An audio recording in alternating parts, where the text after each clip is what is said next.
Romancing the Dungeon is a softcore D&D podcast about heroes navigating their daily lives while looking for love in a world full of peril, monsters, and heartbreakers.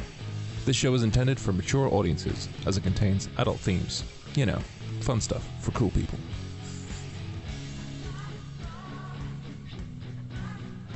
Content warnings for specific episodes can be found in the episode description.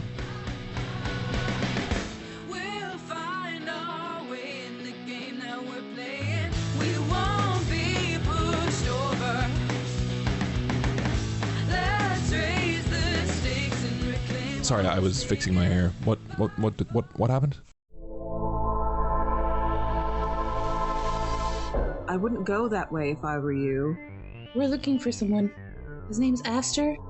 Knows a lot about a lot, can be arrogant. You've met him. The shards are... It's like they're moving or popping. They've never done this before. They're reacting or responding to something. There are pieces nearby. Rova, thousands of years I will wait, no more. What were you doing in here? Tasting the struggles of life. We all survived. Isn't it lovely? Thanks for coming down and risking your lives. It was certainly a risky way to be, and I am grateful. We could stick together for the time being. I could be of use. And you can take the stones from her.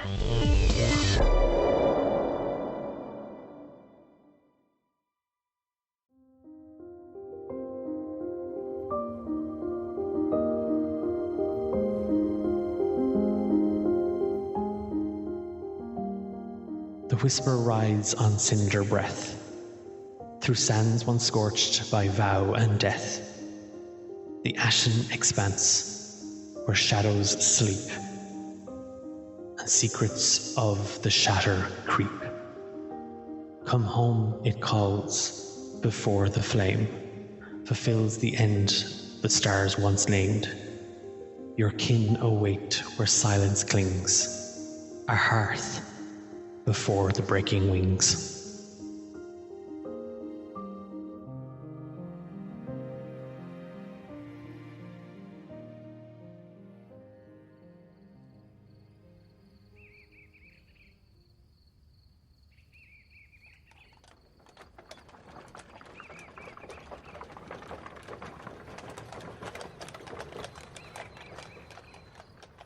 Hey up. What are you doing in my field? Oh, excuse me. I asked your trees if I could have a rest here. And they said yes? And you see kind of barreling up the road, pulling a cart behind them, you see a fur-balled man dressed in kind of overalls, wearing like a heavy kind of coat over him as well. Yes, well, of course they said yes. Otherwise I would not be here. And he looks at the trees, and then he kind of looks back at you. They don't own the field, though. That's my land. You own land? Preposterous claim. I'll have you know, you're trespassing. I cannot trespass. The land is everyone's, child. Don't be so ignorant. Hang on a second here now. You can't be coming into my field, interfering with my crop. And my no, I don't want it. Whatever it is that you're pushing or selling, I don't want it. I'm giving you 10 minutes, or I'm calling for the guards.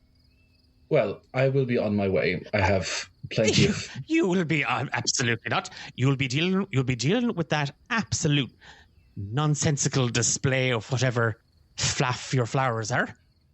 I think Aster doesn't really care about this man's problems and about his whatever issue he has with the gift that Aster has given this land. I think he just looks at him and just says, report back to me in a year's time. If your harvest has been bountiful, you can thank me then. He whips around and he's holding a pike. Sorry, not a pike. Like a pitchfork? Pitchfork, yeah, I meant a pitchfork. He swings around, he's a pitchfork in his hand. He's not going to jab you with it, but he's kind of getting ready to go to work. Mm-hmm. Yeah. And he hears you say this, and his jaw kind of just like hits. He cannot believe the audacity with which he has to deal with this morning. On an empty stomach, I'll have you know.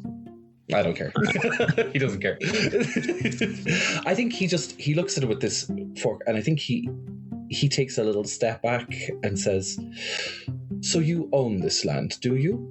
I do. I got it. I inherited it from my father and from his father's father. Nonsense. What do you give back to this land, and what do you take from it? Mostly turnips. Turnips. Noble crop. May I see them? Well, it's not really the season. No. I'm not going to be confused or confuddled by the likes of you.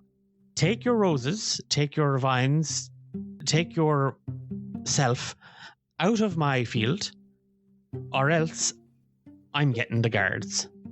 You refuse the gift upon your land, your trees will be very disappointed. I've no, like, listen, this is one of 2 fields I have to get working on today. I don't know what gift you have. I don't know what gift you're selling, but I'm not buying. It's not been a great season for turnips. So, last chance, mister. How do I get to the Ashen Expanse? Is that something you've heard of? Do you know what? I'm just gonna give him a D20 roll. He is not the most. That's so fine. Oh wait, can I roll for something first? I forgot that Circle of Stars druids at level 6 get Wheel or Woe. Yeah. So I gotta roll for whether I have Wheel or Woe for the day. I think it's odds or evens. So I'll double check it. I got it even, so he can add 3 to whatever he rolls. Okay. Oh my god, that's a 21. You rolled an 18. Hell yeah. What?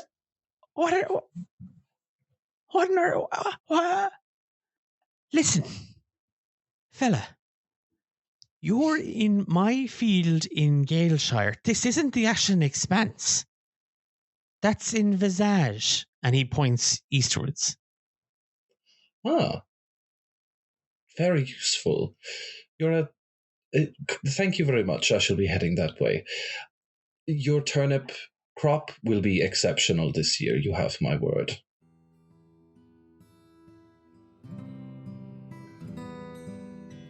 As the night kind of rolls in, and the trees, you have them enraptured. That heaviness, that stillness, that quietness begins to take hold as you take shelter here again. And this night is like every other night that you stop to pause. You stop to breathe. You stop to quiet yourself. And having spoken this sort of plan or an idea of a plan to go here, find this place I come from, it must be this great big tree. Then sort of, it's spoken, it's done, it's out, it's no longer yours.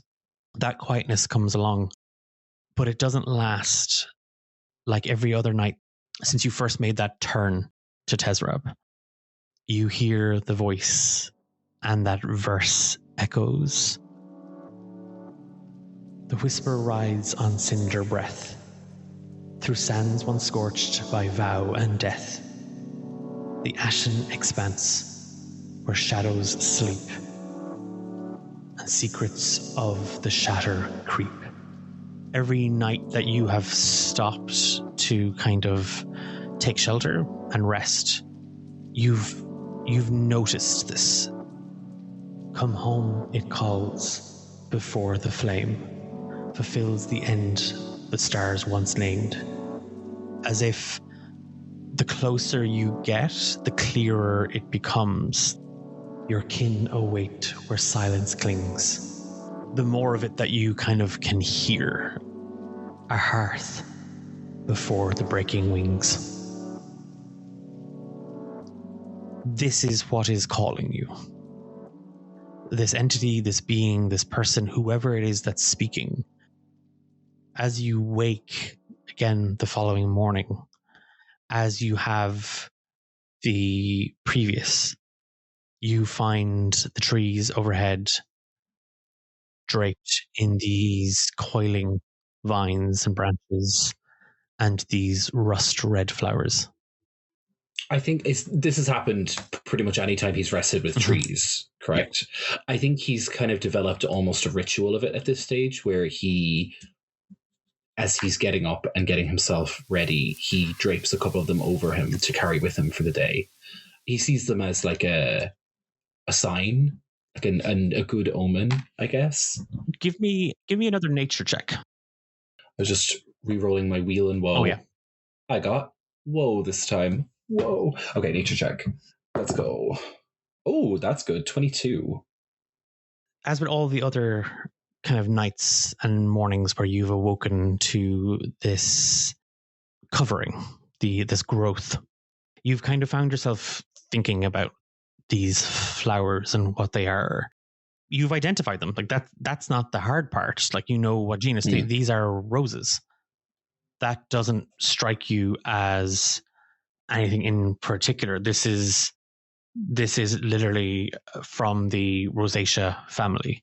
You've seen many, many variants in the grove. Like, it's strange. You know this as a member of the genus, like that rose family, but only now does it sort of click. There is a familiarity with this flower. Mm-hmm. There's a kind of a pang of deja vu. And then the thought comes to you. The words, the page, the book on the shelf in your study, in your home, in the grove. Adenium obesum, more commonly known as the desert red rose, or the desert sun rose. It's pulling on that nostalgia, the memory of the book, and the feeling of it. This must be where the nostalgia is coming from. You remember reading about it. It has a particularly strong aroma, and this does. It has sort of a warmth, perfume, but there's kind of a heat from it as well. Like, it almost seems to kind of catch at the flares of your nostrils. It is native to Visage. I think kind of recognizing it from his studies and where it's from, it again just bodes well to him. It bodes a good omen. And I think this morning he's going to take out whatever pieces of equipment he might have with him to do so, but he's going to attempt to dry them and try to make them into some sort of brew, whether that be a tea or a perfume or something. But he's going to cast Great Bonfire and maybe sit for the morning. It's less about creating a product, and it's more about extracting the oils, extracting the aroma, extracting the fragrance, and really just like kind of getting down to the science of this plant and really feeling it and really like understanding it. Because to him, that's a natural way to react to a new plant that you find and that you really want to know about. Do you have a herbalism kit on you? I'm not sure. I will check. I do. Well, I have proficiency in it. I assume he would have one. Do I have one? Oh, I don't think so. Okay. Again, also, there was the fact that you did leave the grove kind of without any major supplies and stuff like that. If you want, you can give me a roll of a D20, and I'll give you half your proficiency bonus. Cool. Which is 2, so +2. Ooh, 17. It takes a little time, and with kind of very little in the way of kind of tools or whatnot to work this, making do with what nature provides. You are able to kind of like pulling kind of the petals apart and like sort of like next to the fire, but not in the fire. Kind of trying to draw some of that moisture out of them so that, you know, they can be pressed a little bit better for future use. It's interesting though, when you sort of start tinkering with the flour, that smell very much there, it's very much prominent. You notice that as you come into contact with the roots, your fingers feel numb. Oh. Uncertain about the petals, but very much, I won't even make you roll for it. I think Aster's experience and knowledge anyway would kind of give him this. There's a poison in the root. My next thought was to cast Detect Poison and Disease. Yeah. So. without even having to do that, the root, whatever sap is within it, could be used to manufacture a poison. Okay. He'll definitely keep that in mind. He does want to see what comes of the rest of the plant at some point, but he does make a note that he will need equipment to do so. That's kind of, it's funny that like he has this like in his mind this grand quest, but he will always have time for scientific discovery. He'll always have time for experimenting, for something like this. So he makes a mental note of it. He keeps some of the roses garlanded around him, as he does every day that he's woken up with them, and he'll head off. I think he will skirt around the village if he can. Oh, at this point you would have cleared it. Like you would have, the village is behind you, so you don't even have to, like if you continue up this, you can just move through the woodlands. It is a climb. So for all of the roads that you'd kind of lain behind you, this is a climb now. You're moving up these hills deeper into the mountains. Because he knows that he can see this in the landscape, he speaks to one of the trees that he had gotten to know that evening and had told stories to, and he asks if you wouldn't mind showing me my way through this place. I can bring you back plenty more stories, my friend. And he'll attempt to cast Tree Stride. Immediately, again, the trees, because some of the branches sort of sway and they move kind of upwards. And it's almost as if they're like gesturing, but at the same time moving out of the way, kind of making a path, like so you can kind of see it. Placing a hand on that same tree, you move.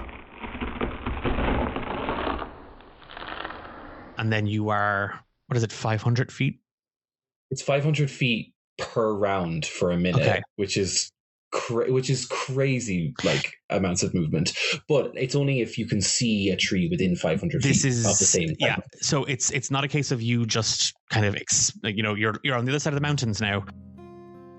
It gets to a point where this sort of thicket of the woodlands, much like the grove, you start to see it begins to kind of thin out, becomes more sparse.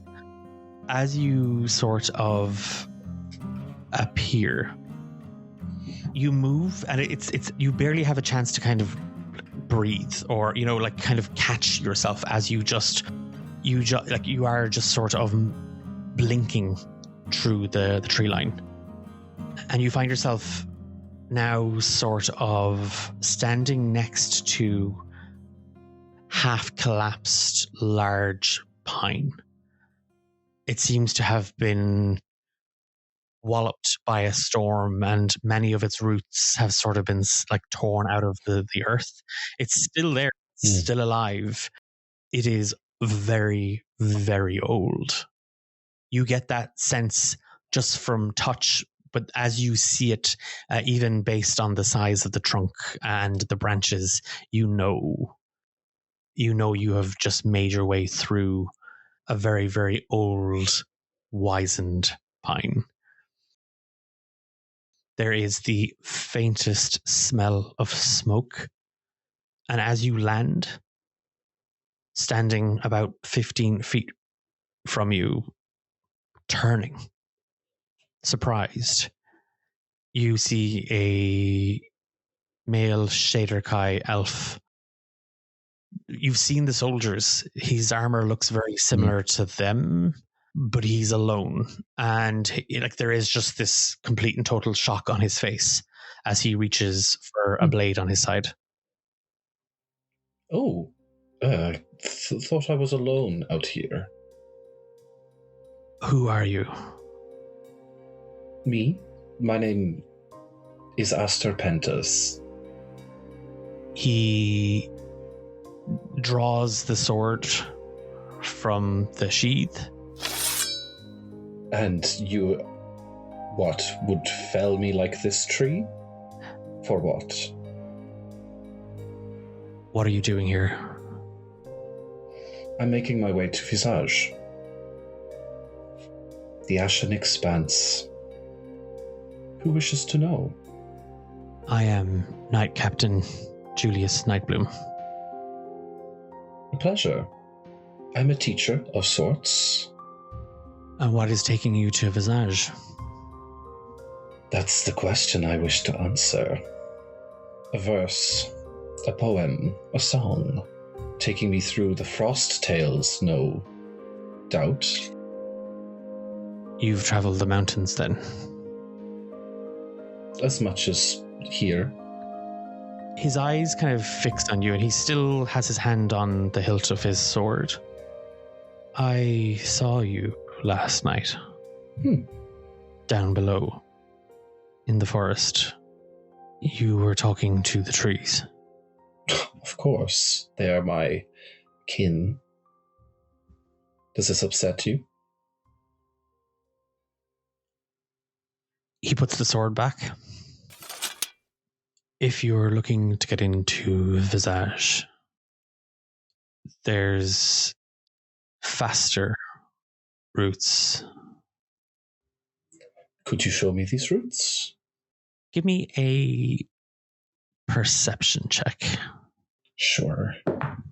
Ooh, that's very good. Probably, what's my perception? 27. While one hand, he's sheathed the sword, and his it's still resting there a little.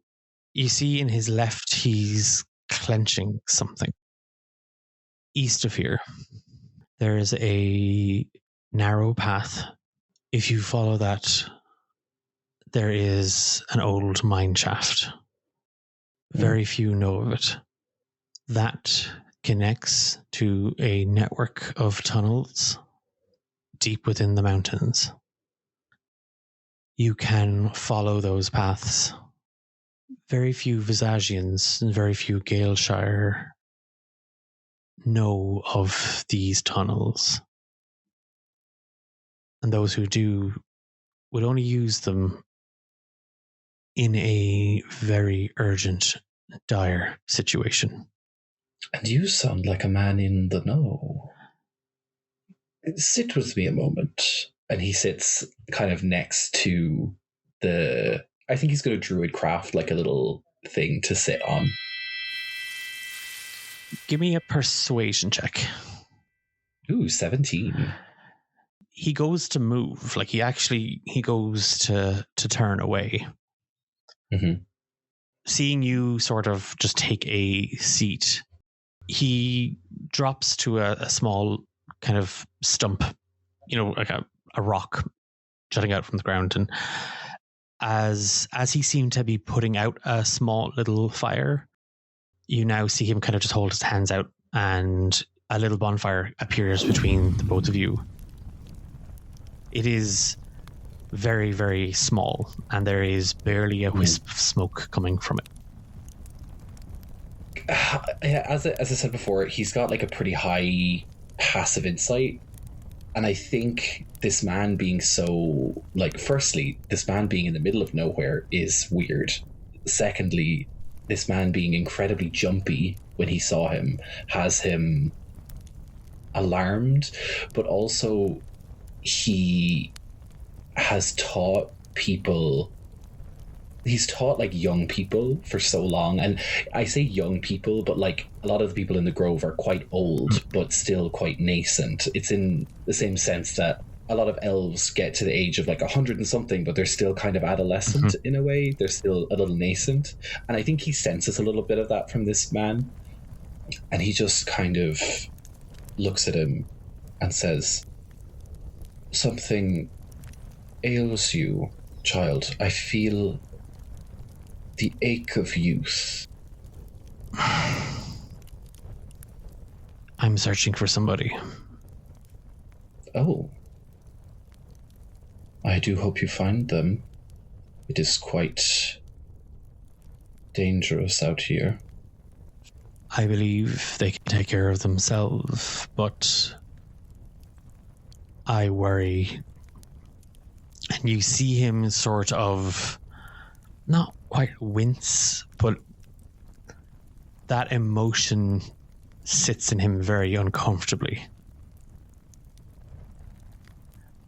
You seem capable of taking care of yourself. I do my best. You may find things in the dark below. Creatures, monsters, the occasional Visagian scouting party. Even then, with your talent, avoid at all costs. Your wisdom is appreciated. If I may pay you back in kind, may I know the name of this person you are looking for? You see him sort of think it over. I'm searching for Fia Burbage, the King Killer. Understood. Do you have entanglements with this person? Is it for love or for work? What's your passive insight? 19. If he's going to roll for it, I'm going to roll woe against him. Yeah, he is... That's a 5, so whatever he gets is -5. Okay, that's a 5. 4 plus 6 minus 5 gives him a 5. Hell yeah. It's not so much that you've identified his tell. You see his face flush when you say, is it love or business? I think being a teacher to so many young people, he knows what young love looks like. And I think nobody's out here in the middle of nowhere if it's not for something greater than themselves. I have a duty to bring her back. To bring her to justice. You do. Whatever that justice looks like, my dear, allow me to help. I'm going to cast divination. The spell puts you in contact with a god or god's servants. You ask one question about a specific goal, event, or activity to occur within 7 days. The DM offers a truthful reply, which might be a short phrase or cryptic rhyme.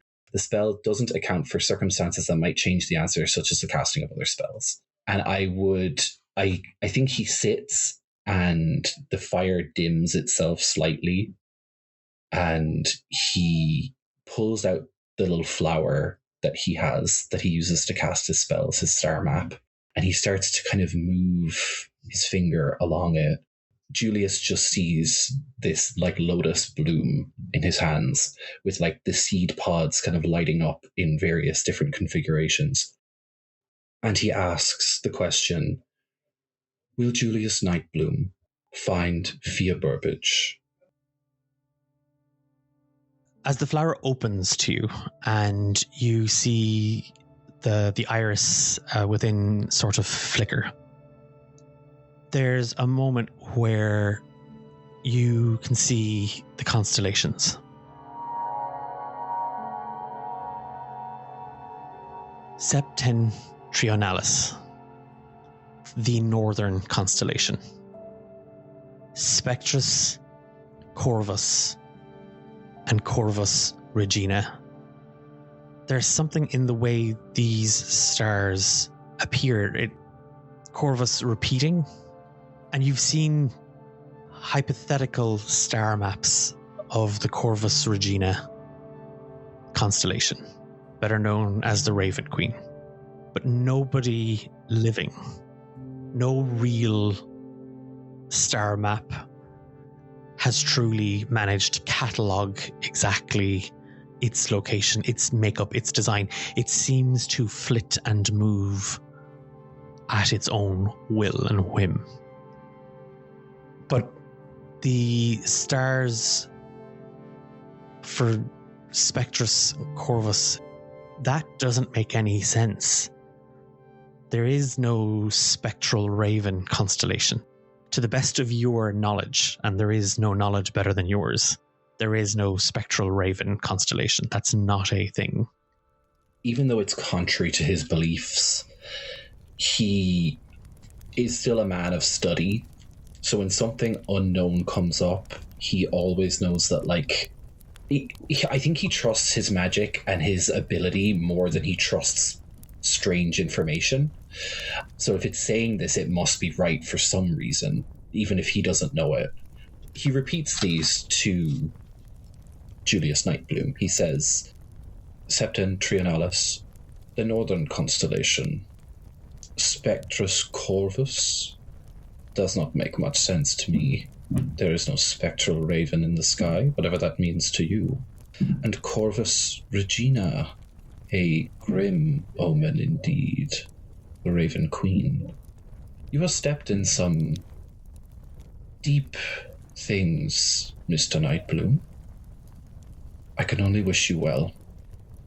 He looks at the flower in your hands and then kind of back at you. He dwells on what you've said. Again, with a passive insight, you do see that something has clicked. You do see something.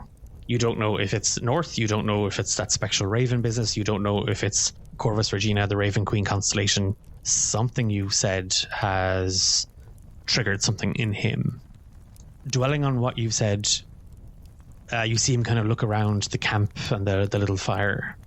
There isn't much in the way, Master Pentus, of supplies at this cache, and you see him kind of make a move towards the hole in the ground where the tree had sort of uplifted itself, and he kind of climbs down into it for a moment, and he reappears, and he has like a really heavy coat, more like a cloak than anything else, that you can kind of close at the front, and he has a small knapsack with some traveling supplies in it. Cool. Even if you don't need these, you might find somebody who'd be willing to trade. I am thankful for your unsolicited counsel. Give me a perception check, please. Oh God, what is it? 17? Okay, I rolled a 5. I need to actually. I've loved these new dice I got, but no. He turns, like, having handed you the supplies. You clearly see it. It's that thing of like he almost tried to hide it. He drops something into the fire, and then after a second or two, kind of goes to kind of put the fire out. He kind of squashes the flames. I think he gives him a knowing look, but he doesn't ask about it because it's not his business. It seems fate has guided me to you today, Mr. Nightbloom. I do wish you well. I hope you find all that you are looking for. Without turning back to say or to respond, he kind of he moves out. Safe travels, Master Pentus. Visage is not a forgiving place. Mind yourself. Appreciate it. And he just vanishes. Like you see him kind of slip into the hills, and he's gone. It's one of the things where you're watching him, and then he's gone. You don't know if it's been 20 minutes or 2 hours, but you stumble through this narrow, and it is narrow. Sometimes you even find yourself having to sort of sidestep through it. You find a rather disheveled looking entrance to a mine. There's it looks to be just a steep drop. Not a fall, but just a very, very steep incline down into the dark. And you can just hear echoes of rain or cave water dripping from the ceiling and the wind howling through the mouth of the cave. I think he is very careful about how he enters this place. Even though he doesn't know Julius very well, he does trust his word. As he gets into the cave, into the darker portions of the cave, he's going to keep an eye out for signs of bats. Does he see any remnants of bats or even like bat activity in this mine shaft? What I'm going to do is just for the sake of a kind of expedience, I'm not even going to make a roll for, like, if you follow Julius's, if you believe and trust in what Julius shared about the mine and the network of tunnels, you do see sort of animal and plant life living down here, or existing down in this space, including bats. I think as his way of getting through, he would just wild shape into a bat and make himself hidden where possible. And that would be his way of safely getting himself through, I think. Once or twice, you do see creatures from a tunnel below. People, beings, dark gnomes and dark elves sort of gathering supplies here closer to the surface than they would go to.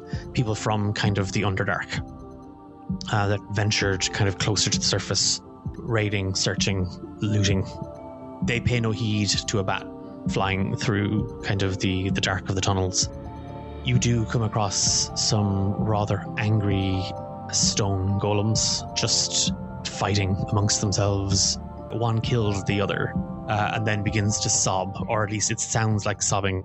The only thing you don't seem to come across is any... He had mentioned that there are very few Visagians and Galeshire scouts, spies that would know of this, and even those that would only use it in a dire situation. You don't come across a sign of anyone. That traversing through part mine shaft, part natural cavern, once or twice even dipping below to the edge of the Underdark, with no sun, no moons to light your path, and sort of having to rest between shifting into this bat. And what does Aster's bat form look like? I think he would be a little clever about it this time, and where normally he would allow the wild shape to kind of mimic things about him and have that pale white kind of look. I think he has closely mimicked, as close as possible, mimicked the bats that live here. If they're black, if they're brown, if they're white, that's what he looks like. It's not a case of this is Aster turning into something. This is Aster trying to fully copy something to stay safe. With that, the only thing that on inspection would be sort of the tell are the eyes. Exactly. You have managed to navigate your way through this, and you are moving north, occasionally having to sort of turn back and take a different passageway only because of a collapsed tunnel or a disturbance ahead. Give me a perception check, actually. Sure. Oh, that's cocked. Oh my god, that is also cocked. And they were both really good. Oh, that's a nat 1. Two rolls were a 16 and a 17. Like, they were really close to a 16 and 17, but they were cocked. No, this isn't one of those. There's a moment where you see a flicker of torchlight, and it's gone as you kind of literally just dart past it. Echoing down the cave, you hear voices, and you just hear somebody say, "Sir, I don't think that was a bat." And you just hear, "Corporal Marcus, do not speak out of turn." In the distance, you see light. You can kind of feel the wind again kind of under you. You can feel the cold of it. You emerge out. It starts to get heavy. The air gets heavier here, heavy and cold. And there is a strange smell. And you see that the cavern beneath you is waterlogged. The muck and mud has become this pit, and with very little room between the ground, the wet ground, and the roof. You sort of skim the top, and you are through the mouth of a cave and out the other side of the Dragon's Back Mountains. You are in Visage.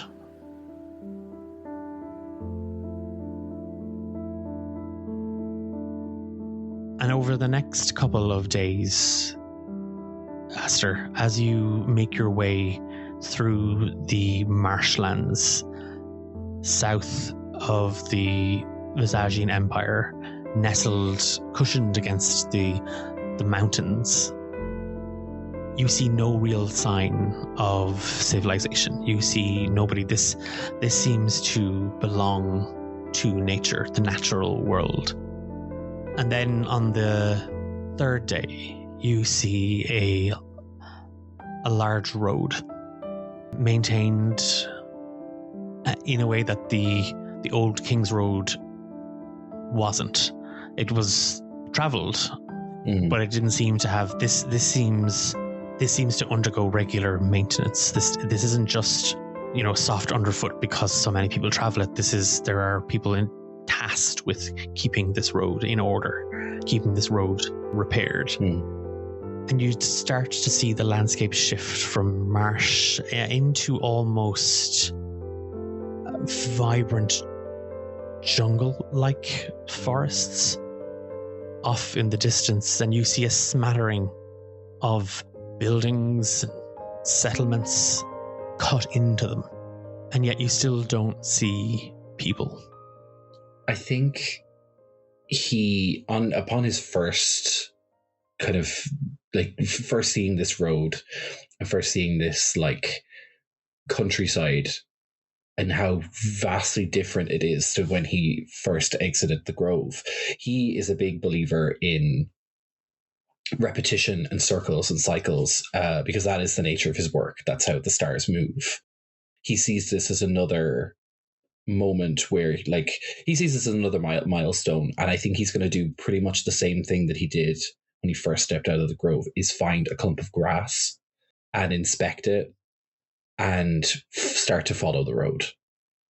Drifting closer to the road and sort of letting yourself sink into the soil and into the earth.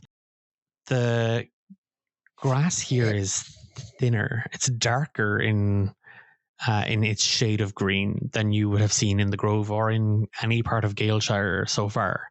It's taller, and it seems stronger. It seems tougher.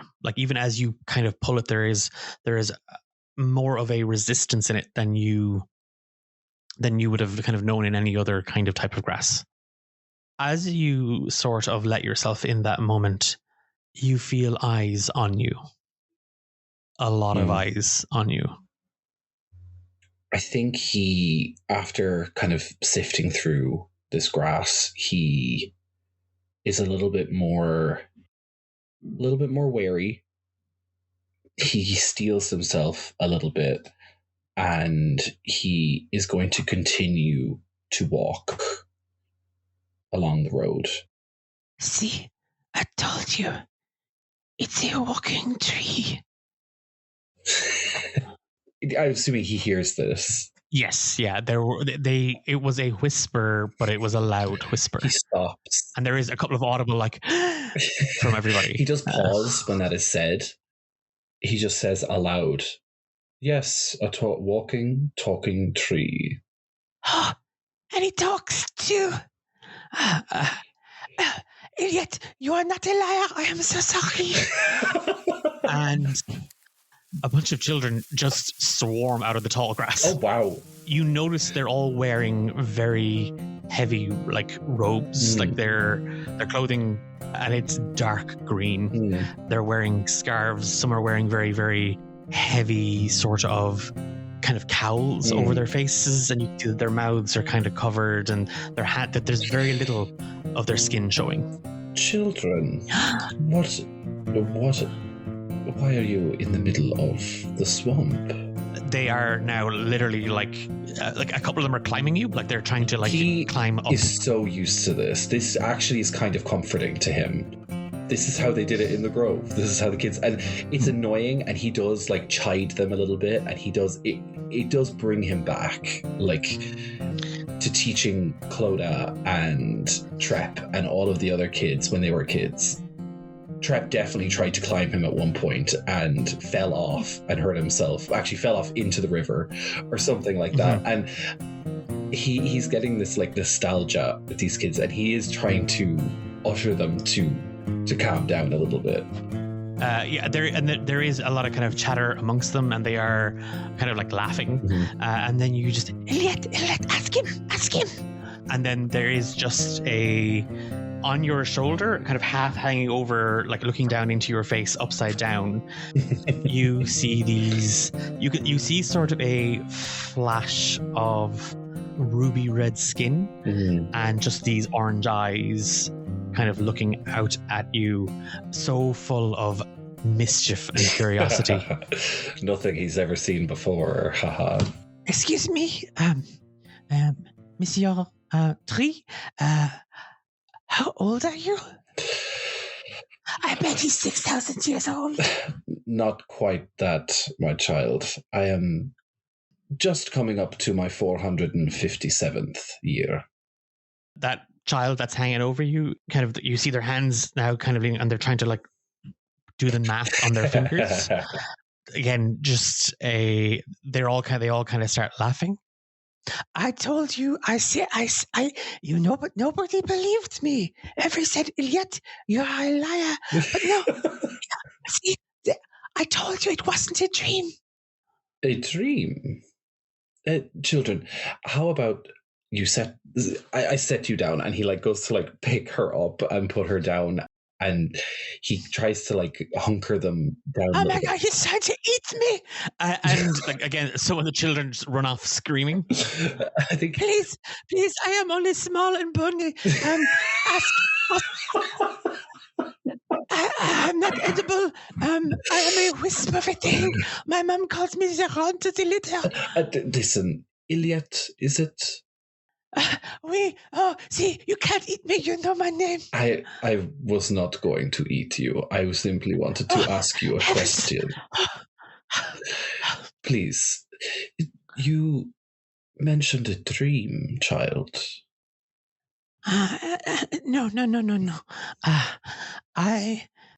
When I was again, it's one of those things where, you know, when children say, when I was a child, meaning when I was younger. Yeah, but I was small. You're still small. Kind of through the scarf over their mouth, you can hear them. When I was so small, my mother and my father, we were traveling on this road. I saw a tree in the desert, and they were moving. And when I said it to my mother and I said it to my father, they said no. They said, Elliot, you are dreaming. And then I told everybody here in the village. I told all my friends, and they laughed at me. But now, monsieur, because you are here, because you are a tree, because you walk and you talk, now everybody will say, Elliot, you're what's the opposite of a liar? Truthful. I am the truthful. The truthful. That's what they will say. I will. Yes. You have to come home. I have to tell everybody you're here. Please stay calm. There is a village nearby. Yeah. My family are all there, and the village, and they won't laugh anymore. Perhaps it would be a good idea to head to a village. I am in need of supplies and rest, and we could double as a way of proving that you were right. And maybe you can tell me more about this tree that you saw on our way.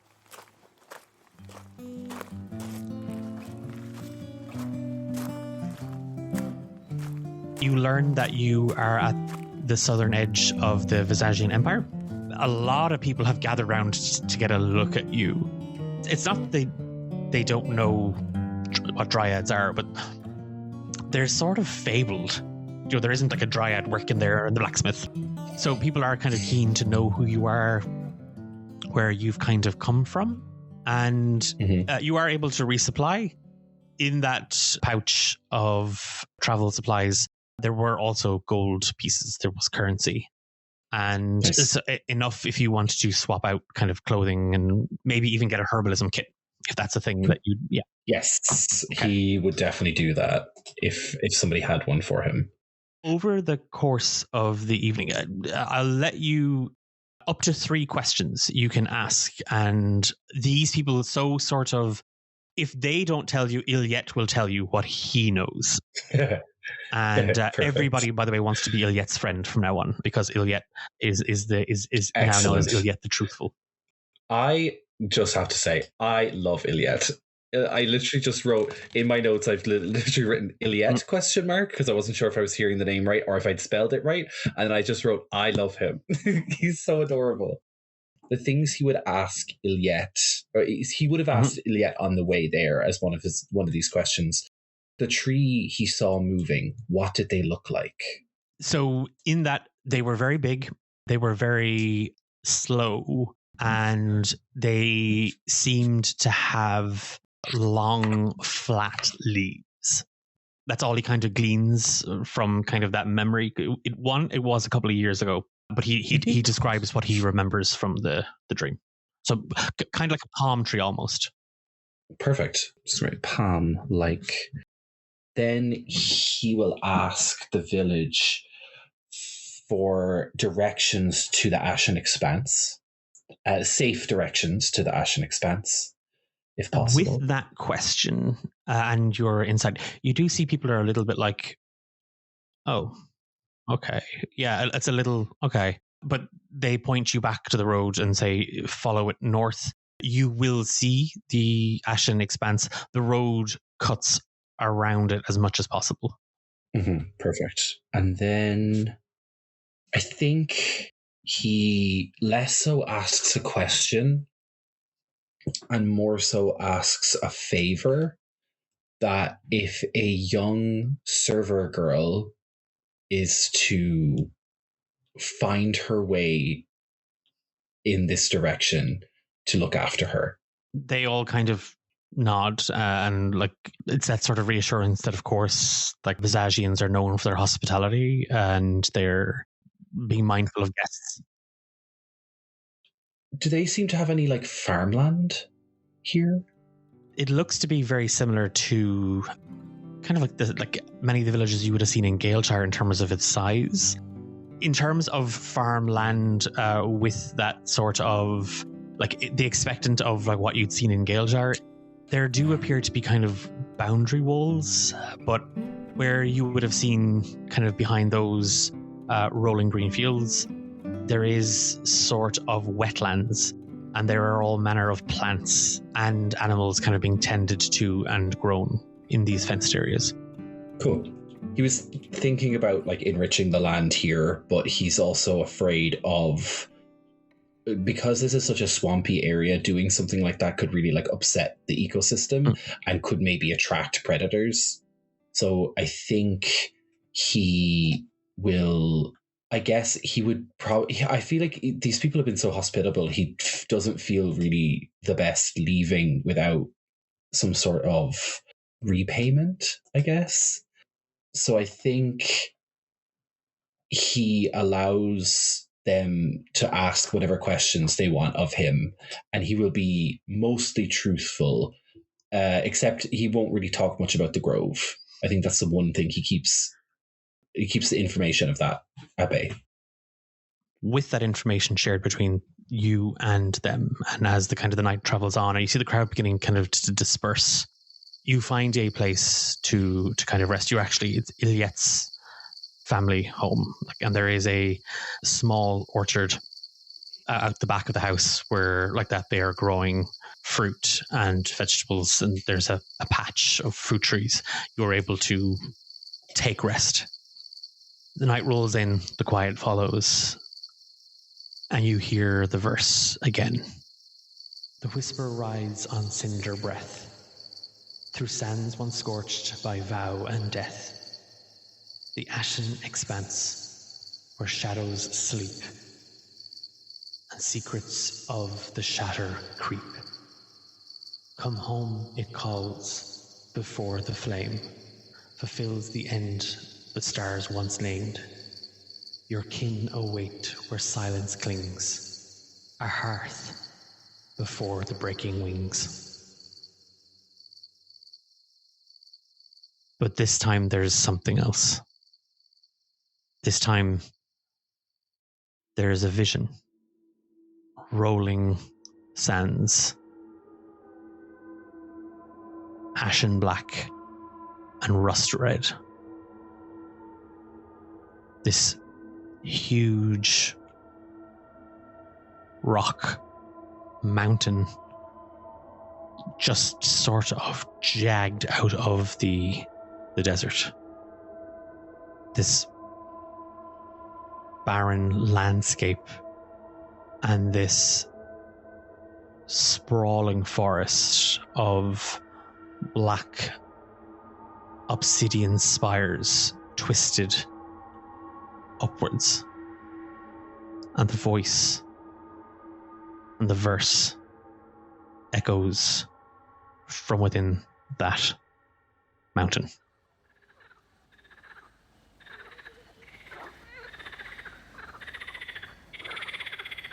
Dawn breaks, and with a vision in your mind, the direction north and the road leading you close to the ashen expanse, you continue, followed to the edge of the village by a swarm of children, all sort of taking one last look at the walking, talking tree.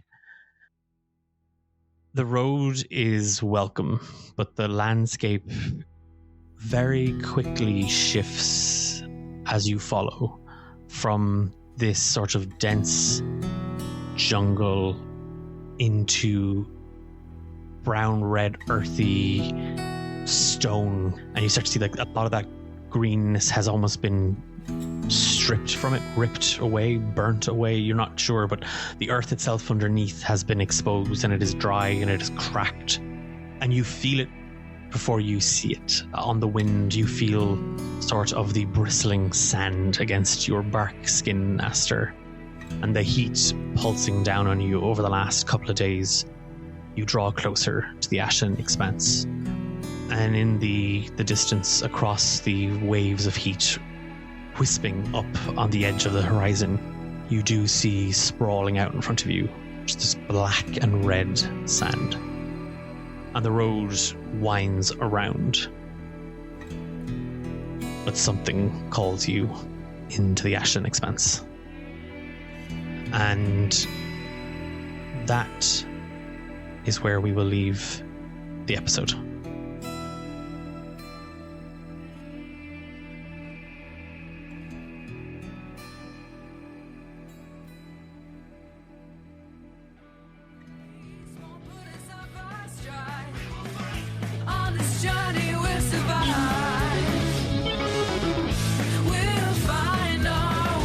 You've been listening to Romancing the Dungeon with Dahi and myself, Declan, as your Dungeon Master.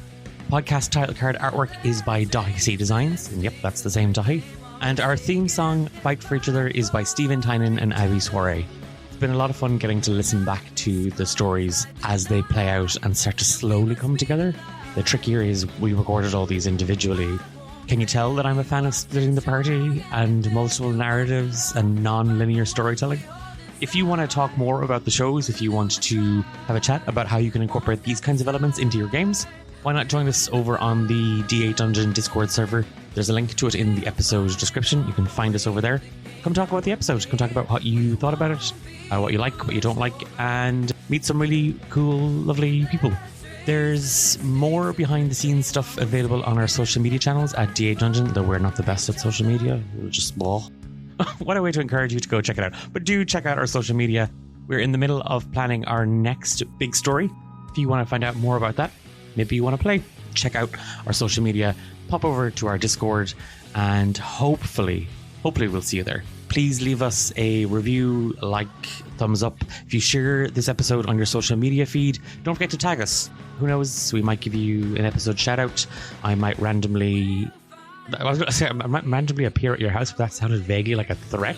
I won't do that, obviously, but we would really, really appreciate it if you left your thoughts about the show wherever you're listening to it.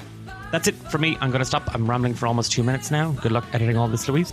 I hope you have a nice weekend, and we will see you in 2 weeks' time. Until then, take care.